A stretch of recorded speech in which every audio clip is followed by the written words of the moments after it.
Jagat maya digemparkan dengan temuan sebuah grup komunitas di platform Facebook bernama Fantasi Sedarah.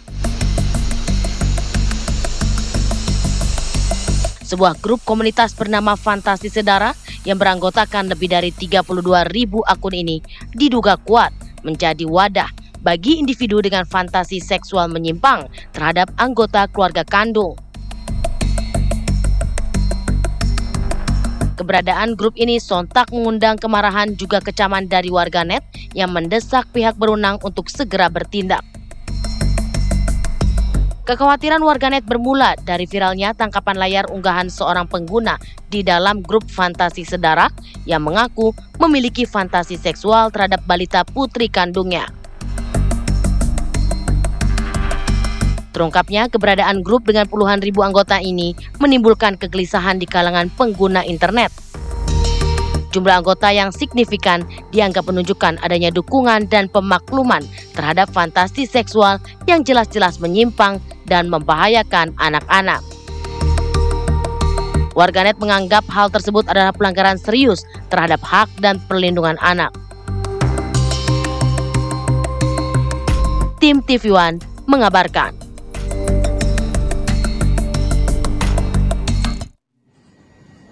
Direktorat Siber Polda Metro Jaya akan menyelidiki dan mendalami tentang akun Facebook tersebut.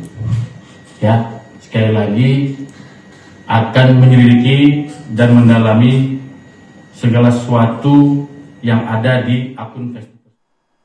Ini ngaco ya, Andi Kumala dan pemirsa, bagaimana tiba-tiba saja mencuat grup-grup yang berinisial kelainan seksual, tiba-tiba saja ini muncul, bahkan tidak hanya di Facebook sebenarnya, ada juga di Telegram begitu ya. Bahkan pengikutnya luar biasa, Andi Kumala dan pemirsa, 32.000. Sudah lama ya? Tentunya sudah lama, karena kan tidak hanya kucuk-kucuk pengikutnya hanya langsung 32.000. Makanya kita akan bahas ya bagaimana cara pemerintah untuk mengatasi fenomena ini. Sudah ada siapa saja Andi Kumala? Sudah ada narasumber kita, baik yang melalui sambungan Zoom juga hadir di studio. Betul. Di sini sudah ada Bu Vera Itabilian, psikolog anak dan remaja. Selamat pagi, Bu Vera. Selamat pagi, Bu Vera. Kemudian ada Pak Firman Kurniawan, pengamat komunikasi digital dari Universitas Indonesia. Selamat pagi, Pak Selamat Firman. pagi, Pak Firman. Kemudian melalui sambungan Zoom sudah bergabung Bang Ahmad Sahroni, Wakil Ketua Komisi 3 DPR RI. Selamat pagi, Bang Sahroni. Selamat pagi, Bang Sahroni. Selamat pagi. Ya, saya mau langsung ke Bang Sahroni nih. Melihat fenomena ini yang cukup mengejutkan kita di ruang digital kita yang bebas diakses oleh anak-anak dan remaja saat ini, ada grup dengan narasi fantasi sedarah. Bagaimana ini bisa terjadi, Bang? Ini pertama, kalau ngomong tentang pengawasan, yang pasti pengawasan di Komdigi, saya sebut langsung, itu lemah. Lemahnya kenapa? Tidak ada orang yang berani speak up dan pengawasannya sangat lemah yang tadi saya sampaikan. Jadi tidak terblow up. Bayangin, semua komunitas ini sampai 32.000. Dan ini sangat mudah untuk ditindak. Pak Kapolri berkirim surat kepada Komdigi untuk segera menutup aplikasi Facebook yang bernarasi tentang seksual sedarah. Tapi kalau ini nggak dipercepat pergerakannya, ini dia akan berpindah kepada aplikasi lain. Karena ini yang menjadi tempat di mana fantasi para pihak yang memang menyalurkan keanehan-keanehan yang membuat kita jijik. Memalukan, karena ini sampai mencuat ke ruang publik, jelas-jelas digitalisasi sekarang itu luar biasa. Wah, setahun lalu saya sudah sampaikan dan memberikan saran masukan kepada pemerintah, yaitu Komdigi, untuk mengatur tentang digitalisasi anak di bawah umur. Kenapa? Ini yang terjadi sekarang. Kalau nggak dipercepat untuk melakukan aksi-aksi pengawasan secara digital, kita akan membiarkan Republik ini rusak dengan tatanan modernisasi di zamannya sampai 10 tahun mendatang. Bayangin, untuk sekarang aja dia punya komunitas sebegitu banyak. Kalau kita biarkan dan kita tidak tindak segera, apalah arti bangsa ini membiarkan hal-hal yang sangat menjijikkan. Begitu. Bang Saroni, apakah menindak aplikasi sendiri sudah cukup tanpa mencari siapa sosok yang kemudian menginisiasi pembentukan grup-grup yang kalau kata Bang Saroni ini menjijikan begitu? Kita serahkan sama Polri, dalam hal ini dia lebih ngerti dan lebih paham, lebih jago mana yang akan dia ambil, mana akan yang dia tangkap. Ini pasti ada yang memotorin, mana yang memotorin itu yang dicari. Tangkap segera, dan Pak Kapolri berkirim surat kepada Komdigi untuk memblokir, menutup aplikasi yang ada di Facebook tersebut. Itu mungkin langkah awal yang mesti kita siasati dan segera mungkin. Baik. Tangkap segera, kata Bang Sahroni. Saya mau ke Pak Firman. Pak Firman, fenomena grup seperti ini tumbuh dan lahir di platform yang cukup besar, Facebook. Bagaimana bisa seperti ini? Dan apakah memang ini di luar dari kontrol platform itu sendiri atau juga dari pemerintah? Ya, sebetulnya kalau kita lihat dari sisi media digital ini memberikan kesempatan orang bisa anonim ya. Dia menjadi pengguna juga. Memberi kesempatan orang yang mempunyai perilaku tidak umum, tidak normal, itu nyaman menggunakan media sosial ini. Kemudian juga dalam sifatnya yang berjejaring, dia bisa menularkan pandangannya, bisa menularkan katakanlah kelainannya ini. Itu secara berjejaring, sehingga tadi terbentuk komunitas. Nah, kemudian dari sisi platformnya itu ketika memfilter konten itu tidak berbasis pada baik, buruk, moral atau tidak bermoral, tetapi berdasarkan algoritma. Ketika sebuah perbincangan nampak ramai, dia akan muncul lagi. Nah ini sehingga tadi kalau sampai anggota Fantasi Sedara ini mencapai 32.000, itu mungkin secara tidak sengaja terpromosi oleh media digital itu sendiri. Sehingga orang-orang yang tadi mempunyai kelainan itu menjadi mempunyai wadah untuk menyalurkan kelainannya secara nyaman, dan ketika itu disalurkan di dunia nyata, tentu dengan segera bisa ditolak oleh masyarakat. Tapi kalau di media sosial itu tadi sampai berkembang dan kenyamanan karena ada privasi ya, bisa dibilang ada begitu privasi, ya, karena betul, bisa saja dia menyembunyikan privasinya secara anonim begitu ya. Tapi kan kalau kita kemudian melihat bagaimana grup ini kan tidak hanya membernya yang banyak, bagaimana cara menyembunyikan identitas mereka dengan cara bergonta-ganti nama, begitu ya, bergonta-ganti nama grup. Apakah juga kemudian mempersulit pihak kepolisian atau pemerintah untuk melacaknya? Tentu saja, makanya dia bisa berkembang.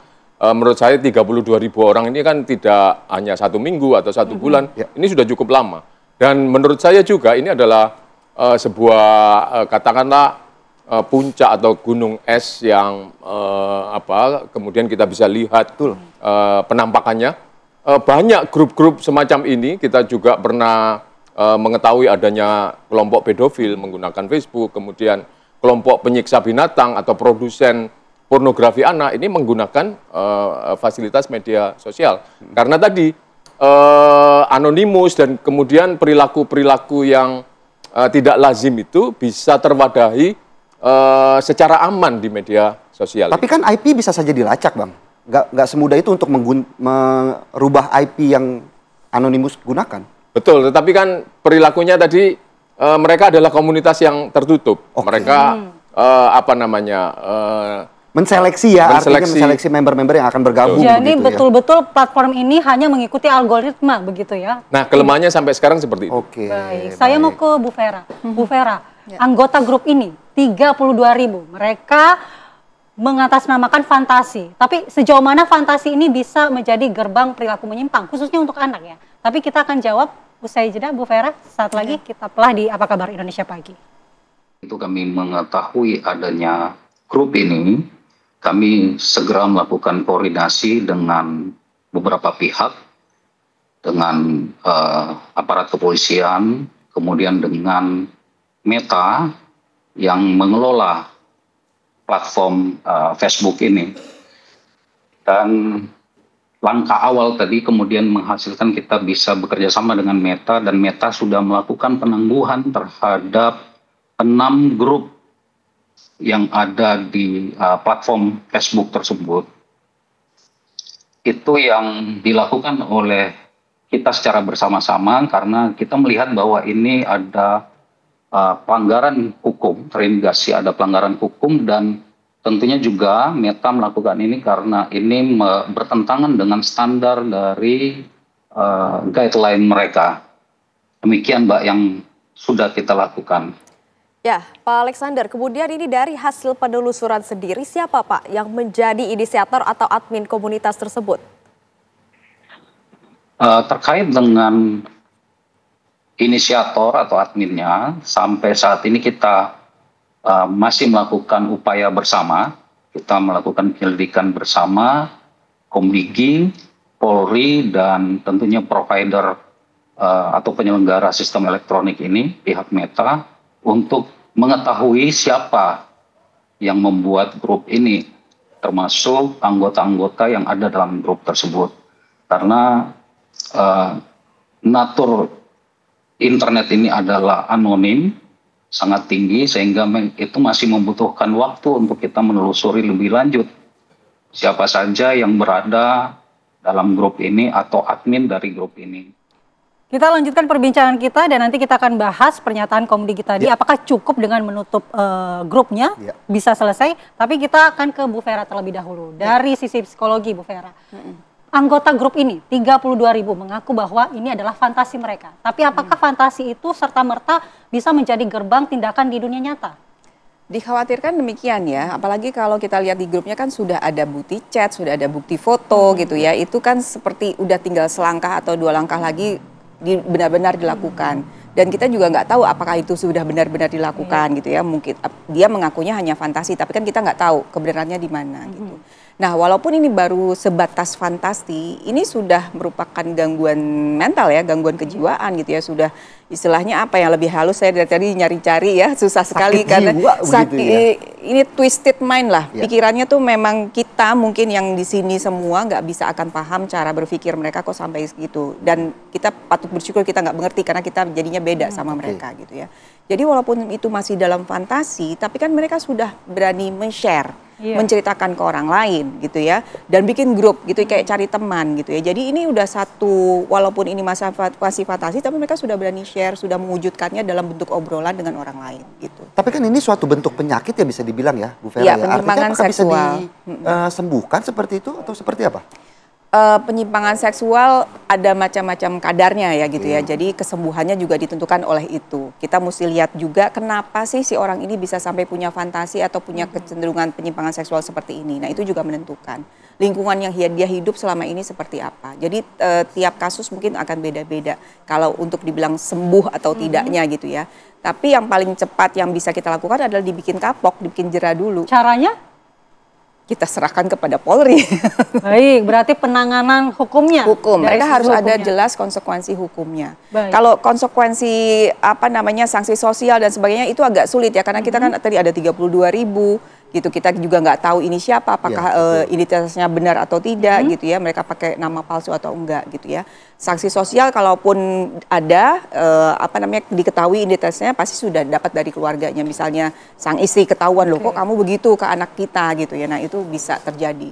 Yang jelas mereka harus dapat konsekuensi sih. Mungkin sedikit saja Bu Vera sebelum saya ke narasumber yang lainnya. Artinya ini kan dari sisi anak dan remaja yang juga cukup aktif ya mengakses aplikasi-aplikasi WhatsApp, Facebook, Telegram. Seperti apa harapannya dengan grup-grup seperti ini tuh agar anak-anak tidak melihatnya begitu? Jadi gini, kalau kita bicara soal perlindungan anak di ruang digital gitu ya. Kemarin kan ada PP Tunas yang baru diluncurkan juga gitu ya.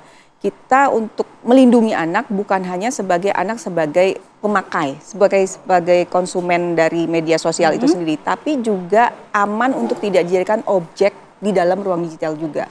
Yang terjadi sekarang kan anak dijadikan objek ya, seenak-enaknya di dalam grup ini oleh orang tuanya sendiri bahkan gitu. Nah, jadi perlindungan di sini juga harus meliputi itu. Jadi anak sebagai konsumen dan anak juga jangan sampai menjadi objek seperti ini di dalam ruang digital. Iya. Baik, saya kembali ke Bang Syahroni. Bang Syahroni, saya sepakat dengan apa yang Bang Syahroni katakan, menjijikkan. Tapi begini Bang Syahroni, apakah penanganan kita saat ini sudah bisa menjangkau masalah ini? Jadi regulasi kita ini sebenarnya apakah sudah ada yang bisa menjangkau permasalahan-permasalahan seperti ini? Karena taruhannya cukup besar ya Bang, anak dan masa depan bangsa artinya Bang. Nah, pertama ini adalah yang saya apresiasi, baru dengar tadi Komdigi sudah memblokir platform Facebook tersebut. Ini langkah awal. Nah, setelah itu polisi harus menindak tegas apa yang akan dilidik oleh polisi beberapa saat ke depan. Dan kita berharap, karena ini bukan komisi partnernya saya, komisi 10 dalam hal ini adalah Komisi 9 untuk segera merevisi undang-undang anak di bawah umur. Karena jangan sampai gini, selalu berlindung pada undang-undang di bawah umur. Sedangkan sekarang tingkat modernisasi, tingkat kecerdasan, tingkat menganalisa anak-anak sekarang kan lebih pintar.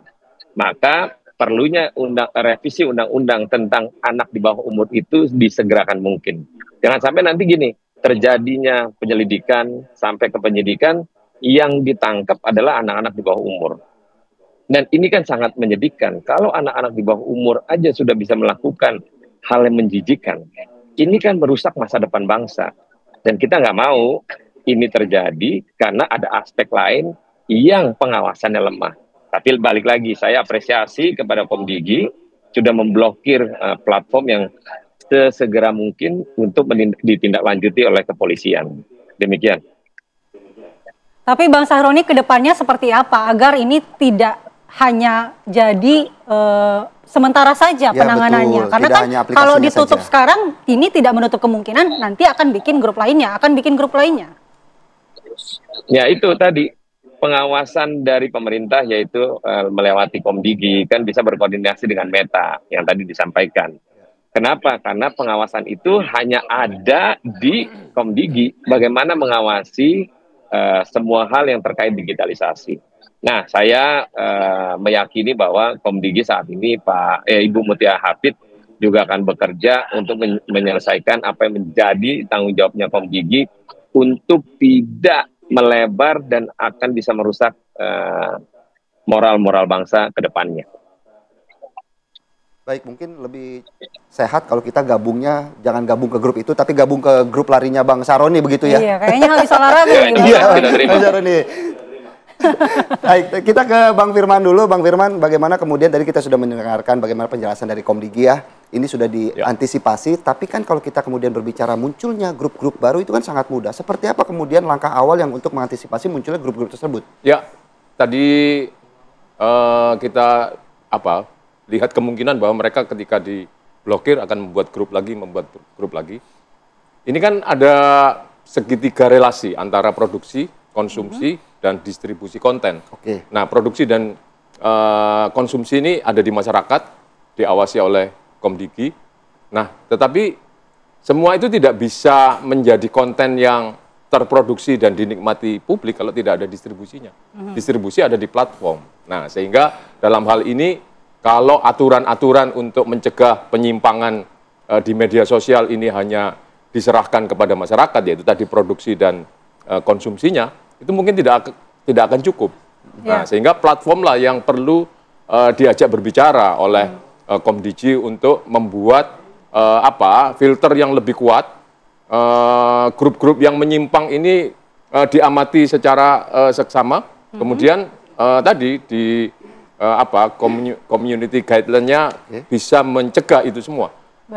Kemudian juga lebih kuat sanksi terhadap platform jika tidak mampu memfilter itu, karena mereka adalah distributor konten ini sebetulnya. Kalau diserahkan kepada publik mungkin. Kan kalau kita kemudian berbicara segitiga konsumsi begitu ya tadi, semakin banyak yang mengkonsumsi kan justru semakin memberikan keuntungan lebih bagi platform sendiri. Bagaimana kemudian mengatasi itu?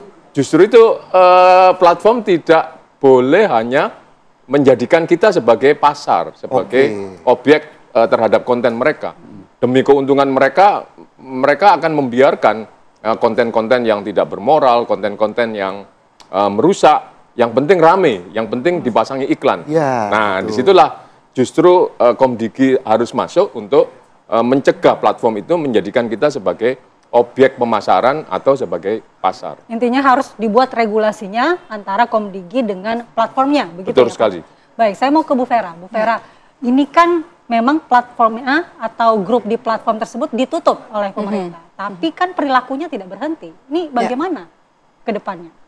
Kedepannya, ini kan kalau saya baca ya, banyak pelaku-pelakunya justru para orang tua dari anak-anak itu sendiri gitu ya. Jadi ini kan membuat jadinya kita bertanya, ini kok orang tua seperti tidak siap ya punya anak gitu ya. Jadi ini balik lagi ke isu-isu yang sudah sebelumnya, kalau setiap kali ada kasus-kasus yang di mana orang tua justru yang menjadi pelindung anak, justru malah jadi orang yang menyakiti.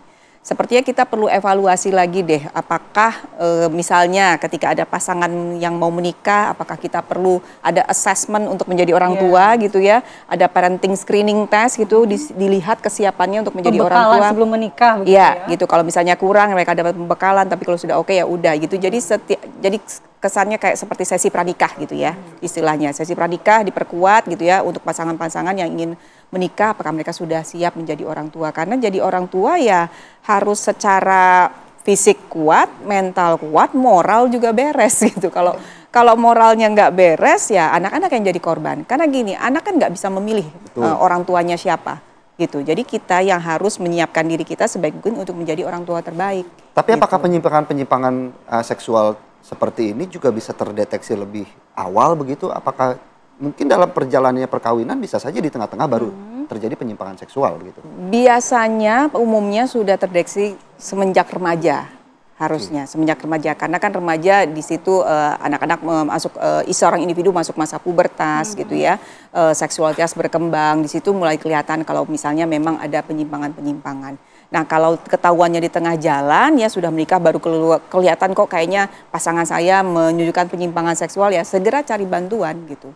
Segera cari bantuan, jangan dianggap ini suatu hal yang biasa, jangan dianggap ini sesuatu yang kayaknya adem-adem aja, yang penting semua happy gitu ya, nggak ada masalah gitu ya. Ini bisa jadi sesuatu yang bisa meledak nantinya gitu ya, seperti sekarang gitu ya. Ini baru bentuk dalam fantasi gitu. Tapi kan kita juga lihat ya banyak kasus-kasus hubungan incest yang kita lihat beritanya di media, dan itu juga cukup mengkhawatirkan jumlahnya gitu. Nah, fantasi sedarah ini kan yang menjadi bahasan kita, sebenarnya penyebabnya apa sih, Bu Vera? Macam-macam ya gitu ya, macam-macam penyebabnya gitu ya. Kalau kita telusuri misalnya satu, mungkin saja si pelaku ini atau si anggota grup ini juga korban. Gitu ya. Terus ada mungkin juga pada masa perkembangan seksualitas mereka muncul persepsi yang salah tentang hubungan seksual. Persepsi yang salah dari mana? Mungkin dari apa yang mereka lihat, dari apa yang mereka tonton. Pengaruh dari luar juga cukup penting begitu. Media iya, gitu ya, media juga. Jadi misalnya katakanlah nih ya, tadi kan anggota grupnya tuh 32.000. Ternyata ada anak-anak yang masuk. Nah, mereka membaca, oh boleh ya, gitu ya. Oh boleh ya hubungan antara kakak, adik, orang tua dan anak gitu ya, amit-amit gitu ya. Gitu. Jadi mereka tuh terbentuk tuh persepsi yang salah tentang hubungan seksual yang sehat seperti apa. Gitu. Baik, terima kasih Bu Vera, Bang Firman dan juga Bang Syaroni telah bergabung bersama kami di Apa Kabar Indonesia Pagi pada pagi hari ini. Tentunya kita berharap ya ini bisa diselesaikan dengan cepat, tidak ada lagi muncul grup-grup yang baru ya dengan nama yang baru begitu, walaupun seperti fenomena gunung es ya. Iya, fenomena gunung es yang sekarang sudah berani muncul ke permukaan. Tentunya kita berharap bagaimana peran orang tua juga cukup penting ya untuk mengawasi anak-anak mereka dalam menggunakan media sosial di era sekarang begitu. Terima kasih untuk semua narasumber yang telah hadir.